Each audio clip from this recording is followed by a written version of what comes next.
In the world of HVAC engineers, we find an unusual sight, the workspace of the lonely woodworker. He finds himself confronted with wires, Romex, vintage fabric covered, capped, bare, wires everywhere, and he wonders.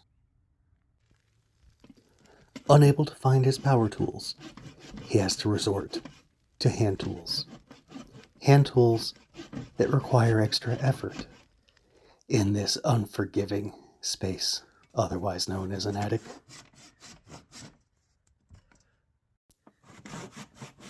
Still he persists, back and forth, until finally, our lowly woodworker is victorious.